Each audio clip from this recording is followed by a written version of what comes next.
अभी तो नहीं लगा रिकॉर्डिंग पे। ओके, हो गया। करो ना। हो गया। अच्छा चलो, बिस्मिल्लाहिर्रहमानिर्रहीम। Today our topic of discussion is confounding interaction and effect modification।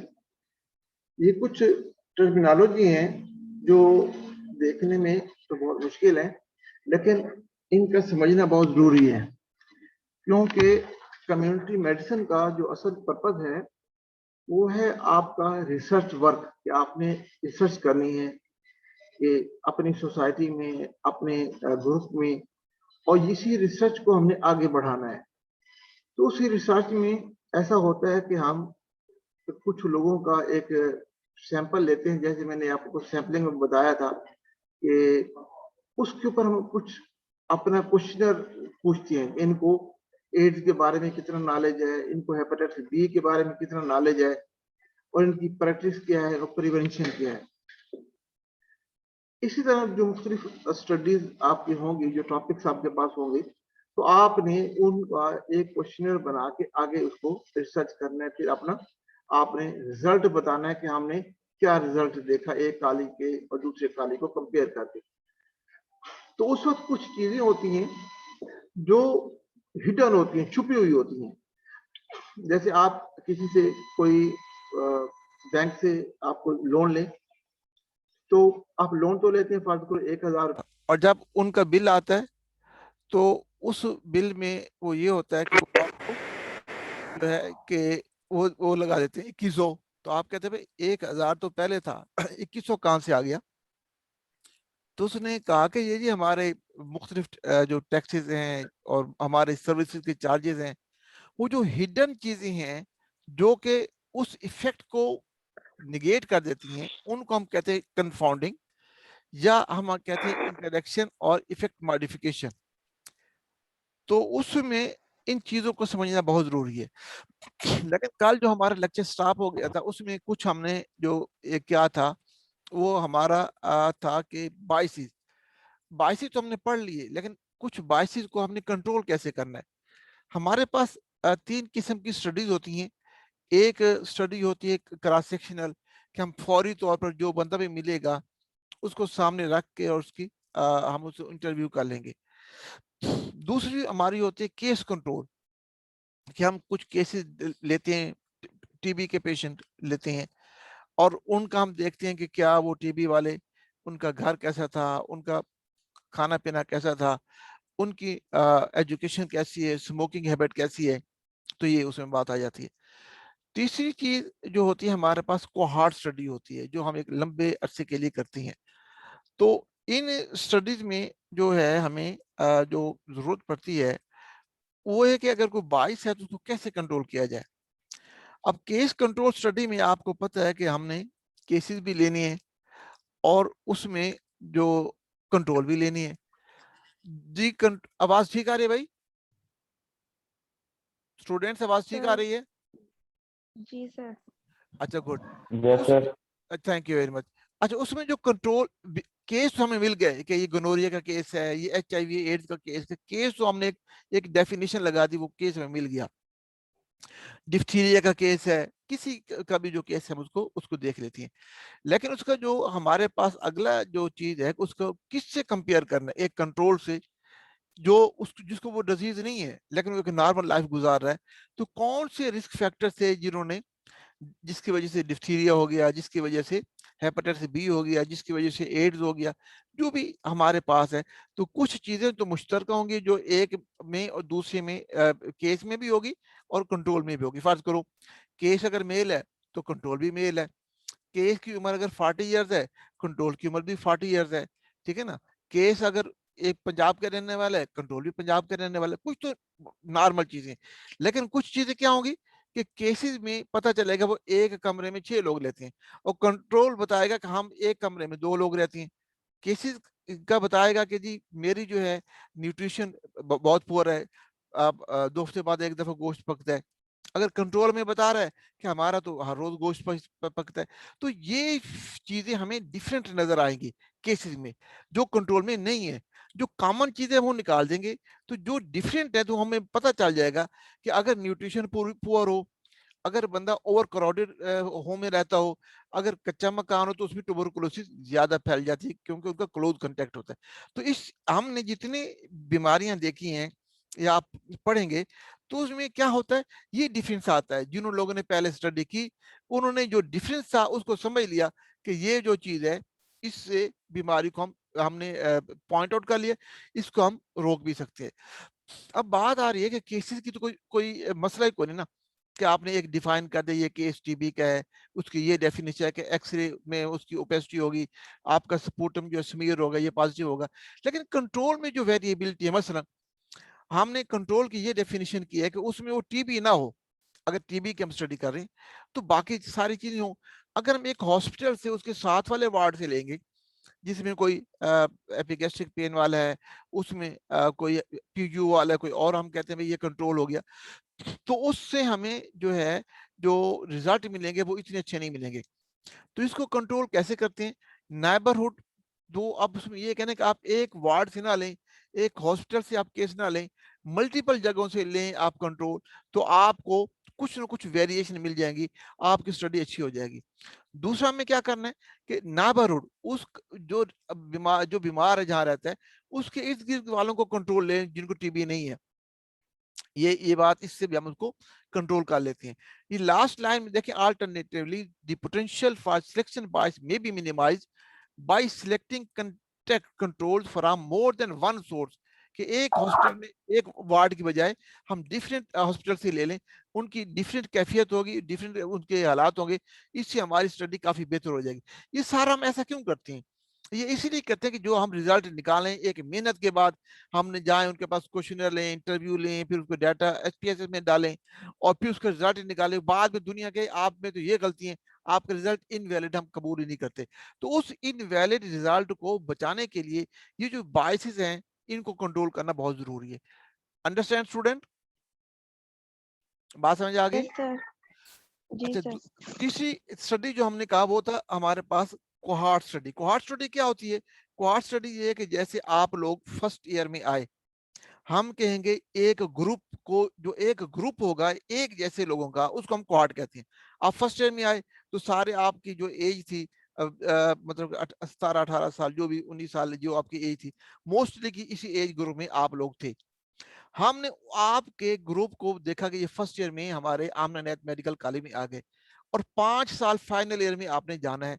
हम फर्ज करो हम ये कहते हैं कि वेट गेन के क्या ये एकेडमिक जो हमारा बर्डन है, उनका जो वेट गेन कितना होता है 5 सालों में, हमने 5 सालों में हमने देखा, उसको हम कहेंगे कोहार्ट स्टडी, कि एक ही ग्रुप है और 5 साल हम फॉलो कर रहे हैं, ठीक है ना।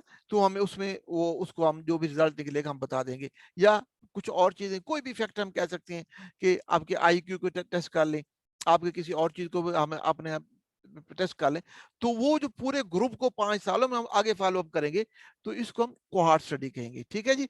अब इसमें जब होता है, इसमें कुछ ज्यादा फर्क नहीं होता हमारा बाइस, क्योंकि आप एक जैसे लोग हैं, एक जैसे माहौल में रह रहे हैं, एक जैसे माहौल पढ़ रहे हैं, इससे कोहार्ट स्टडी में बाइस थोड़े होता है।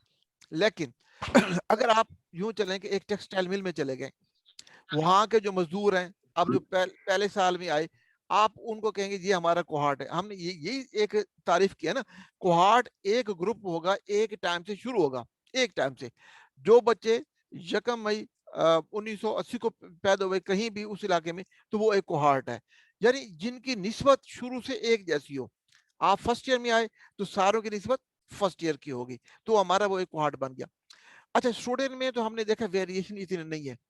अगर हम फैक्ट्री में जाएं कि आज उन्होंने फर्ज करो कि 1 जनवरी 2021 को उन्होंने कहा हमें 100 मजदूर चाहिए, उन्होंने 100 मजदूर ले लिया। अब उसमें हमने देखना कि 1 साल बाद इनके चेस्ट पे क्या प्रॉब्लम होती है टेक्सटाइल मिल में काम करते हुए। अब उसमें कुछ लोग स्मोकर भी होंगे, कुछ लोग बाकी भी होंगे। अब आप ये देखें कि जो टेक्सटाइल मिल वाले मजदूर हैं, जो 1 जनवरी को हमने रिक्रूट किए, तो टेक्सटाइल मिल का जो मालिक है वो कौन से मजदूर लेगा? जो बहुत हेल्दी हो, बहुत यंग हो, स्ट्रांग हो। बूढ़ों को नहीं लेगा, ठीक है ना, बीमार को नहीं लेगा, उसे क्या जरूरत है रखने की। अब पॉपुलेशन में तो बूढ़े लोग भी हैं, पॉपुलेशन में तो वो मेल नरिश भी हैं। अब ये जो रिजल्ट निकालेगा इसको हम कहते हैं हेल्थी वर्कर इफेक्ट। अब ये तो सारे हेल्थी है, इनमें तो इफेक्ट बहुत कम होगा as compare to the other जो हमारी पॉपुलेशन में, उनमें इफेक्ट ज्यादा होगा। तो इसको हेल्थ वर्कर इफेक्ट कहते हैं। तो ये रिजल्ट भी हम अपनी पॉपुलेशन पे नहीं लगा सकते, क्योंकि मैंने आपसे बात की है कि हम जो हमारा ये स्टडी का मकसद क्या है, हमने एक सैंपल जो हमने पिछली दफा सैंपलिंग की है कि पॉपुलेशन से 1000 की पॉपुलेशन से 100 का सैंपल ले लें, ताकि थोड़े बंदों पे स्टडी करके इसके नतीजे को किस पे अप्लाई करना है, 1000 बंदे पे अप्लाई करना है। बात फिर उसका फायदा है ना, ये तो नहीं कि एक 100 का हम रिजल्ट लेंगे, एक 100 के लिए ही वो, और बाकी हम उसको कोई फायदा भी अप्लाई भी ना कर सके, तो इससे हमें उसका कोई फायदा नहीं होता। तो ये उसमें जो है केस जो हमारे बाइस हैं, जिसको हम सिलेक्शन बाइस कहते हैं, तो कैसे हम कह सकते हैं, उसमें जो पहली चीज है वो है रेंडमाइजेशन। रेंडमाइजेशन क्या होती है? रेंडमाइजेशन में आप ये देखें कि जैसे हमने शुरू में आपसे कहा था सैंपलिंग में कि रैंडम टेबल होती है कि हम अपने जितने पॉपुलेशन है, 1000 स्टूडेंट है, उनको नंबर अलॉट कर दिया, फिर उसमें उन्हें 100 सैंपल लेना है, तो 1000 को 100 पे डिवाइड किया तो 10 आ गया। अब उस जो पहला नंबर आ गया तो उसके बाद अगला 10वां नंबर, फिर 10वां नंबर, तो इसमें अच्छा भी आ गया, कमजोर भी आ गया, और उसमें हेल्दी भी आ गया, पुअर न्यूट्रिशन वाला भी आ गया, अच्छी न्यूट्रिशन वाला भी आ गया। इसमें रिजल्ट जो होगा हमारा वो बहुत अच्छा है, जिसको हम उसको लेके चलते हैं। तो उसमें अगली जो बात हमारे पास क्या है, वो हमारे पास है कि रिस्ट्रिक्शन। रिस्ट्रिक्शन जो है वो क्या होती है? रिस्ट्रिक्शन को में मैं हमको ये बताना चाहता हूँ, हमको स्टडी करते इसके आगे भी हम इसको अगली स्लाइडों में हम इसको वो करेंगे, आप साथ शेयर करेंगे कि रिस्ट्रिक्शन क्या होती है। वैसे इस मौके पर आपको ये बताना चाह रहा हूँ, हम कहते हैं कि हमने बॉडी वेट देखना है, हम कहेंगे कि जो लोग प्योर वेजिटेरियन है, सिर्फ सब्जी खाती हैं और गोश्त नहीं खाते, हम उनको शामिल नहीं करते, क्योंकि वो तो गोश्त खाते नहीं है। और जो गोश्त और सब्जी मिक्स करके खाते रहती हैं, कभी गोश्त कभी सब्जी, तो वो हमारी स्टडी में शामिल हो जाएगा। तो इससे हम कहेंगे कि जो सब्जी खाने वाली हैं, हमारा ख्याल ये है कि वो अंडर वेट होती हैं। तो रिस्ट्रिक्शन में हम शुरू में कानून लगा देती हैं। इसी तरह कुछ मैचिंग होती है कि जिससे मैंने कहा कि केस हमारा अगर 40 साल वाला है या 50 साल वाला, हम कहेंगे हम जो कंट्रोल होंगे वो भी 40 और 50 साल वाले होंगे। अगर हम थोड़ी उम्र के लेंगे तो फिर हमारा रिजल्ट फिर भी गलत हो जाएगा। फिर आगे एनालिसिस है, स्ट्रेटिफिकेशन है और एडजस्टमेंट है। ये जितने टॉपिक हैं ये सारे अगली स्लाइडों में मैंने आपसे शेयर किए हैं। तो अगली स्लाइडें भी हम देखते हैं, फिर हम इन टॉपिक्स को भी वन बाय वन एक्सप्लेन करेंगे और देखेंगे। अभी हमने बात की थी कंफाउंडिंग की, इंटरेक्शन की एंड इफेक्ट मॉडिफिकेशन की। कंफाउंडिंग क्या है? कंफाउंडिंग में मैंने आपको शुरू में एक बात मिसाल दी कि ये हिडन चीजें हैं कि जो इफेक्ट करती हैं आदमी पर। मसलन आप ये देखें कि एक आदमी जून में जून में गर्मी में एक बंदा बैठे एयर कंडीशन में, एक बंदा उसी साल उसी का कंट्रोल वाला 40 साल वाला वो बैठा है आपका बाहर धूप में। ठीक है जी। अगर कोई आप किसी बड़े स्टोर में, चाहे हाइपर स्टोर में, किसी और स्टोर में, तो ये जो अंदर वाला मजदूर है अगर ये भी वजन उठा रहा है और बाहर धूप में खड़ा मजदूर वो भी वजन उठा रहा है, तो दोनों की हेल्थ में बड़ा फर्क होगा। हम कहेंगे जी, इसने भी वजन उठाया 20 kg, उसने भी वजन उठाया 20 kg, तो हेल्थ में क्या इफेक्ट है? वो कंडीशन का है, एनवायरमेंटल कंडीशन। ये एसी में, सेंट्रलाइज एसी में था, वो सेंट्रलाइज धूप में था। ठीक है ना जी। तो इसमें हम देखते हैं कि ये जो हिडन चीजें, इन ये कंफाउंडिंग है, ये हमारे क्या करते हैं? ये कंफाउंडिंग हमारा ये करता है कि ये हमारे रिजल्ट को, बात फिर वही आ जाती है ना कि हमारा जो रिजल्ट हो वो इतना अच्छा हो, स्टैंडर्डाइज हो कि लोग उसको कबूल करें कि हाँ जी ये ठीक है। ये क्या है जी? Confounding an unequal distribution of the additional risk factors between the study group and the control that distorts the result। ठीक है ना, ये कंफाउंडिंग। मेरी बात समझ आ गई स्टूडेंट? स्टूडेंट बात समझ आ गई? यस ये यस मैंने सर।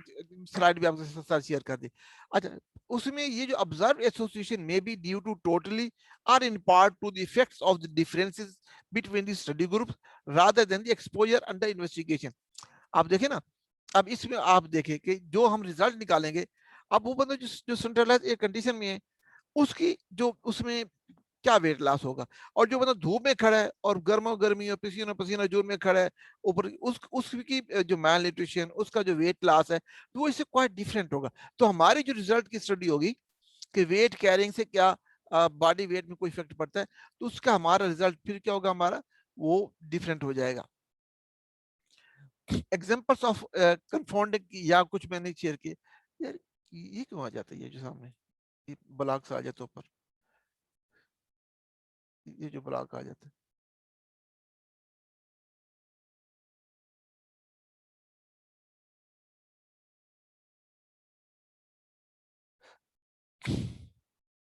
नहीं होता। अच्छा, अब स्टडी में हम क्या कह रहे हैं, हम इफेक्ट कर रहे हैं कि alcohol consumption to be associated with the risk of coronary heart disease. क्या अल्कोहल से कोरोनरी हार्ट डिजीज का क्या इफेक्ट होता है, इसको हम देख रहे हैं। आप उसमें भी क्या कह रहे हैं कि स्मोकिंग को हमने लिया नहीं, हमने तो देख रहे हैं अल्कोहल, कौन शराब ज्यादा पीता है, उसके हार्ट पे उसका क्या प्रॉब्लम है। लेकिन अब जितने लोग जो हैं जो अल्कोहल इस्तेमाल करते हैं, जितना ज्यादा करते उतना सिगरेट भी ज्यादा पीते हैं, ठीक है ना। अब हमने सिगरेट भी बराह रास्त हार्ट अटैक करता है, सिगरेट से भी इस्कीमिक हार्ट डिजीज हो जाती है, सिगरेट भी एक रिस्क फैक्टर है फॉर द कार्डियक डिजीज। अब जो स्मोकर्स हैं, वो जो अल्कोहल पीने वाले, उनका हार्ट इफेक्ट और होगा। जो नॉन स्मोकर हैं अल्कोहल पीने वाले, उनका हार्ट इफेक्ट और होगा। अब ये जो स्मोकर्स वाले हैं, इससे हार्ट इफेक्ट सीरियस होगा, और दूसरे जो नॉन स्मोकर हैं उनका हार्ट इफेक्ट वो थोड़ा कम होगा, कम लीथल होगा।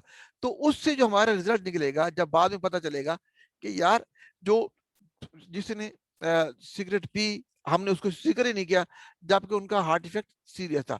तो smoking is a risk factor in its own right for the coronary heart disease, so is independently associated with the outcome. And smoking is also associated with an alcohol, because smokers that tend to drink more than non-smoker.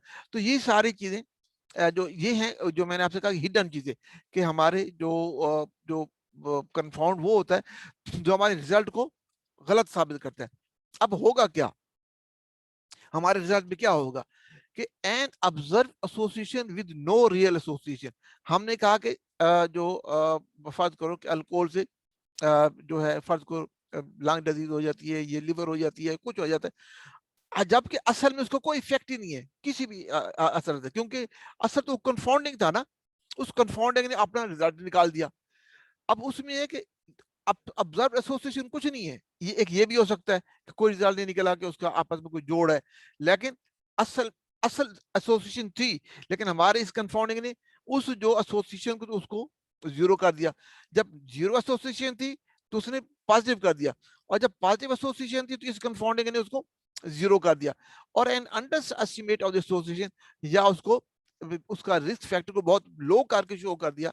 जैसे अब जो हमारे आप देखें कि जो cancer है,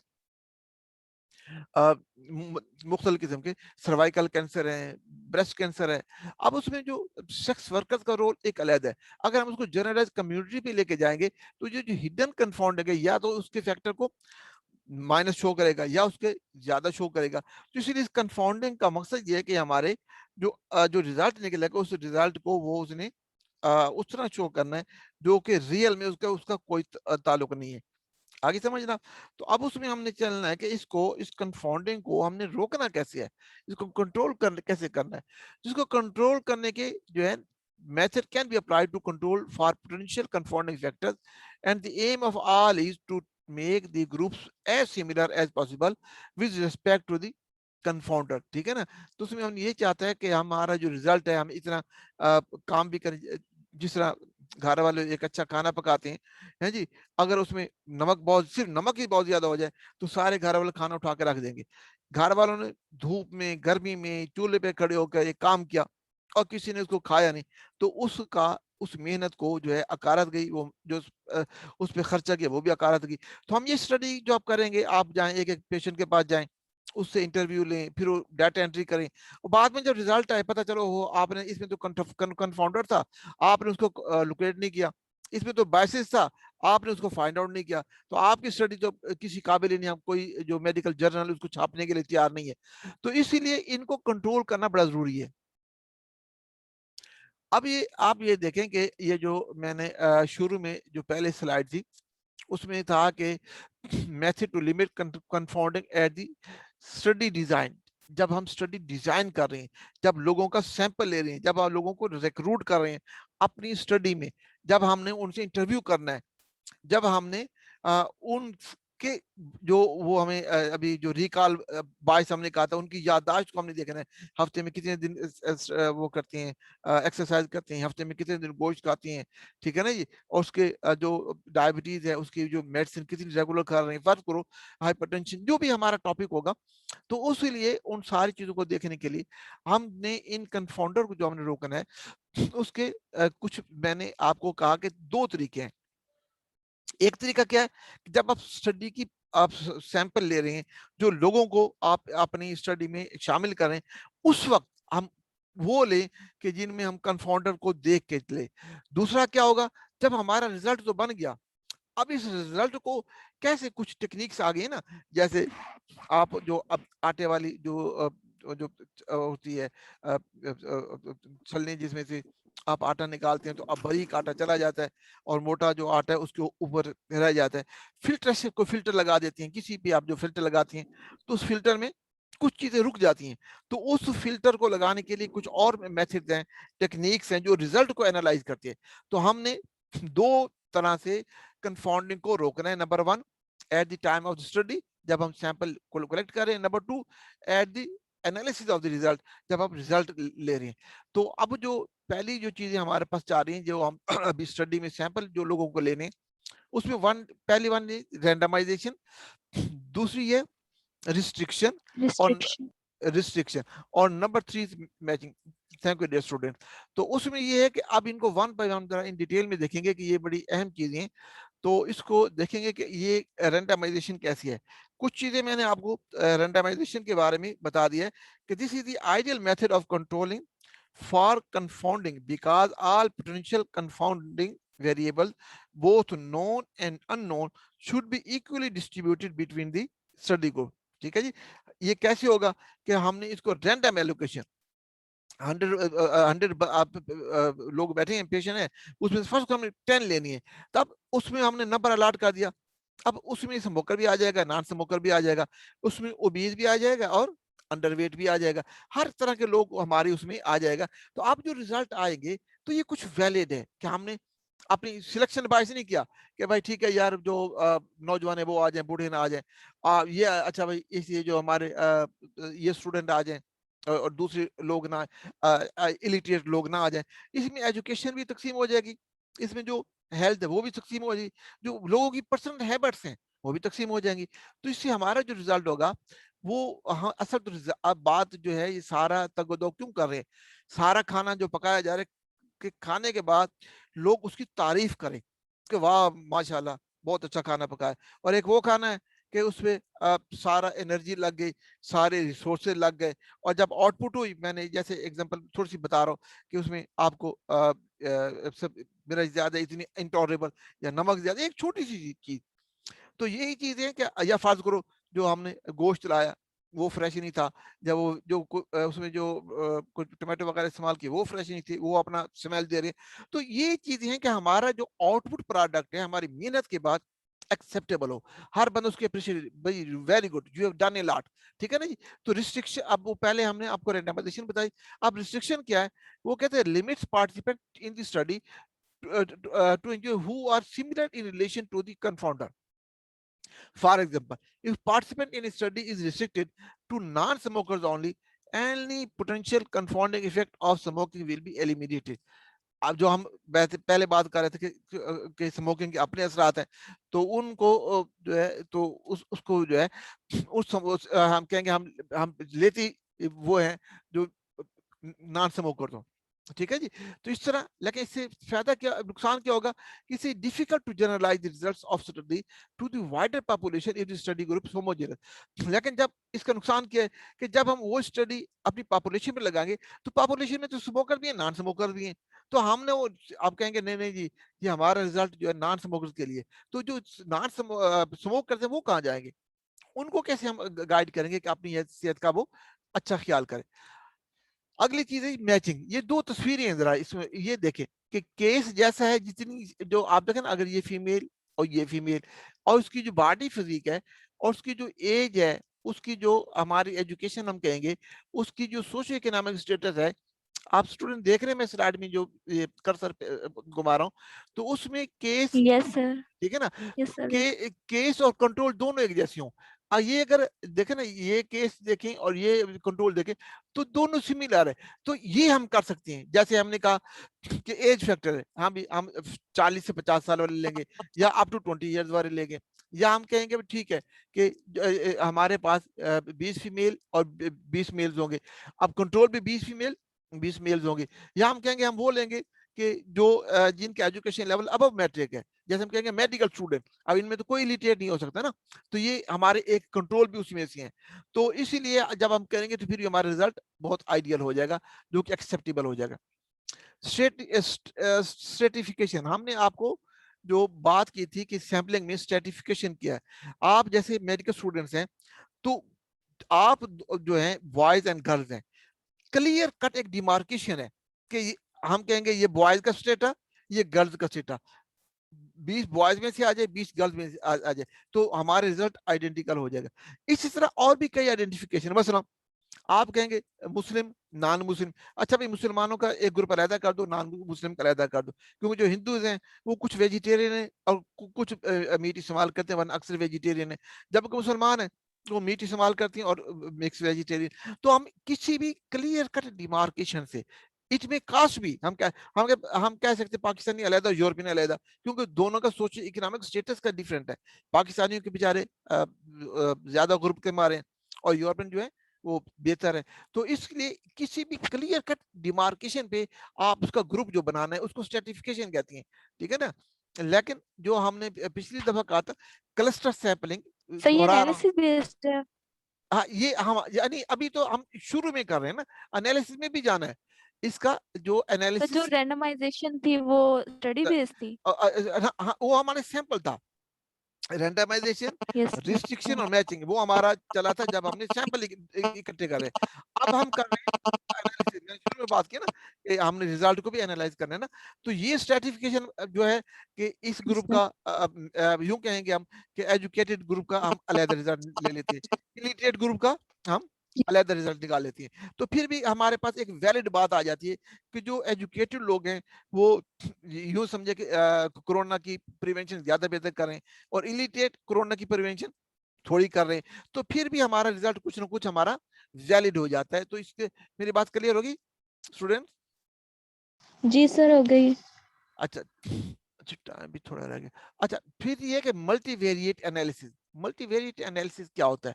multivariate analysis ये है कि अगर हम देख रहे हैं माल न्यूट्रिशन, न्यूट्रिशन अंडरवेट है, माल न्यूट्रिशन है, आप उसमें कितने फैक्टर्स आप करती हैं? आपकी जो एजुकेशन है वो भी असर करती है, आपकी हाइजीनिक कंडीशन भी उस पर असर करती है, आपका सोशो इकोनॉमिक स्टेटस भी उस पर असर करता है, और आपका जो हेल्थ लिटरेसी है कि हेल्थ सीकिंग बिहेवियर। अब एक बंदा डायरी है और घर वाले उसको ना अच्छा भाई इसको ठीक हो जाएगा, ठीक हो जाएगा, हैंड वॉशिंग प्रैक्टिस नहीं है, इलिटरेट है, या उनकी जो कुकिंग जो प्रैक्टिस है वो इतनी पुअर है और अनहाइजीनिक है, जो डायरी को प्रमोट करती है। तो अब हमारा आउटपुट क्या है जी? अंडरवेट।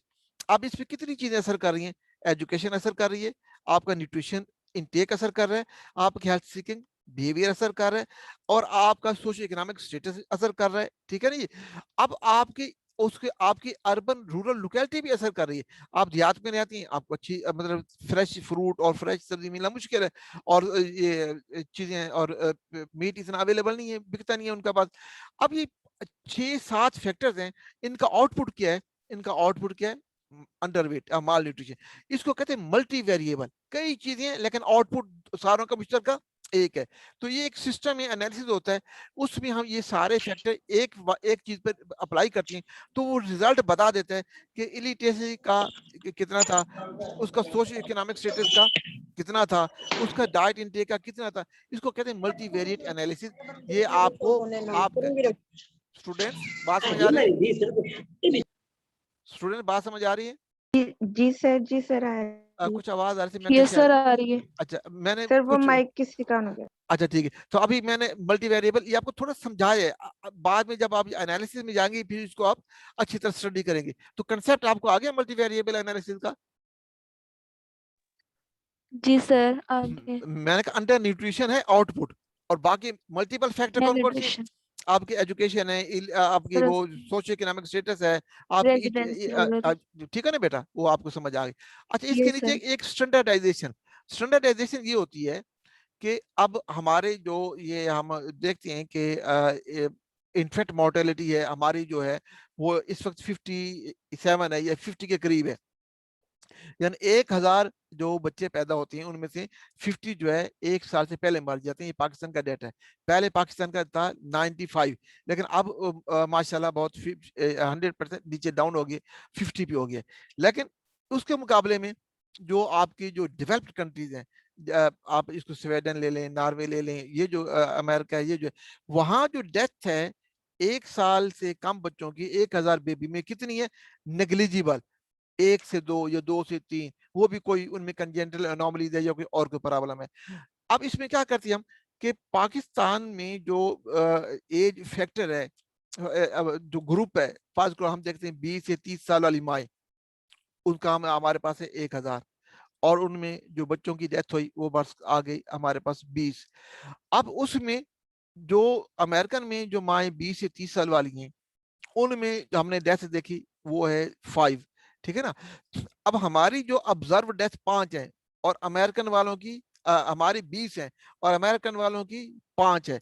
हम ये कहते हैं कि हमारा जो डेथ रेट है, हम अमेरिकन जो अमेरिकन जो डेथ रेट है जो 5 वाला उस पॉपुलेशन का निकाल के हम अपनी मौत पर अगर लगाएंगे तो उससे क्या होगा, हमारा डेथ रेट भी कम हो जाएगा, या हमारा डेथ रेट उससे कंपेरेटिव हो जाएगा कि हमारा, हम कह सकते हैं कि हमारा डेथ रेट 1/5 है, 1/2 है, 1/1 है। ये हम स्टेट कहाँ करती हैं? जैसे हमारी जो फर्टिलाइजर जो कंपनी है, जो फर्टिलाइजर बना रहे हैं उसमें जो पॉइजनस गैसें होती हैं उनका डेथ रेट देखें और हमारी जनरल पॉपुलेशन का देखें, तो इसको हम स्टैंडर्डाइज करके हम उनमें देखते हैं कि वाकई जो लोग फर्टिलाइजर के करीब करीब हैं वो उनकी डेथ रेट ज्यादा है। आपने देखो कि ये बड़े बड़े जो खंभे लगे हुए हैं बिजली के, हाई पावर जो वोल्टेज वाले जो खंभे हैं, पोल हैं बिजली के, इनके नीचे ना इतने चौड़े होते हैं कि आप एक कमरा बना सकते हैं। तो एक स्टडी हुई तो उन्होंने जो बेचारे खाना बदोश थे उन्होंने उसके ऊपर छप्पर डाला, उसके नीचे रहना शुरू कर दिया। तो एक अरसे के बाद उनके बच्चों की डेथ रेट ज्यादा होगी। फिर क्या पता चला कि ये जो हमारे पोल के ऊपर हाई पावर जो वायर जा रही हैं, इनसे इलेक्ट्रोमैग्नेटिक रेडिएशन निकलती है जो कि उन पर इफेक्ट करती है और उनकी डेथ हो जाती है। तो इस तरह हम स्टैंडर्डाइज करते रहते हैं, फिर हमें उसमें निकल जाता है। फिर देखो रेजिडुअल, अच्छा टाइम भी थोड़ा रह गया। रेजिडुअल कंफाउंडिंग क्या है? रेजिडुअल कंफाउंडिंग ये है, हम देखें कि एक आदमी जो है टीबी का, एक अमीर है एक टीबी का गरीब है। अब टीबी वाला जो अमीर है उसकी जो रिकवरी हम कहेंगे 90% है, और जो टीबी का पेशेंट गरीब है उसकी रिकवरी भी 40 to 50% है, और फिर उसमें रिलैप्स भी हो जाता है। तो उसमें क्या हो जाती है? सोशो इकोनॉमिक स्टेटस, ये है रेजिडुअल कंफाउंडिंग। और जो अमीर था उसने 1 महीने की पहले से दवाई मंगाई हुई है, और गरीब बेचारा रोजाना की दवाई लेता है या हफ्ते की दवाई लेता है, अगले हफ्ते पैसे नहीं मिले वो दवाई नहीं ले सका। अमीर की न्यूट्रिशन थी वो ऊपर थी, गरीब की न्यूट्रिशन माल न्यूट्रिशन थी। अब ये जो हिडन चीज इसको कहते हैं रेजिडुअल कंफाउंडिंग। दोनों टीबी के पेशेंट, दोनों की रिकवरी डिफरेंट, आउटपुट कम डिफरेंट। तो इसको क्या चीज उसको कर रही थी, वो उसका सोशियो इकोनॉमिक स्टेटस, जो मैंने ये आपको अपना रेड से हाईलाइट किया, इस स्लाइड में आप इसको आप देखेंगे। अच्छा इसके बाद हमारे पास जो आ जाती है वो बेटा है interaction, effect modification. Effect modification क्या है? इफेक्ट मॉडिफिकेशन ये है कि एक आदमी को आप फर्ज करो, एक बड़ी रफ सी एग्जांपल है, बड़ी रफ सी एग्जांपल है कि एक बच्चे को आप थप्पड़ लगाएं डायरेक्ट बड़े गुस्से में, ठीक है ना, और दूसरे बच्चे को प्यार से गाल पे थपकी लगाएं, तो किसको चोट ज्यादा लगेगी बच्चों? सर जिसको जोर से मारा होगा। जिसको गुस्से में मारा होगा। यस जिसके सर। करारी पड़ी होगी। और जिसको प्यार से लगाया होगा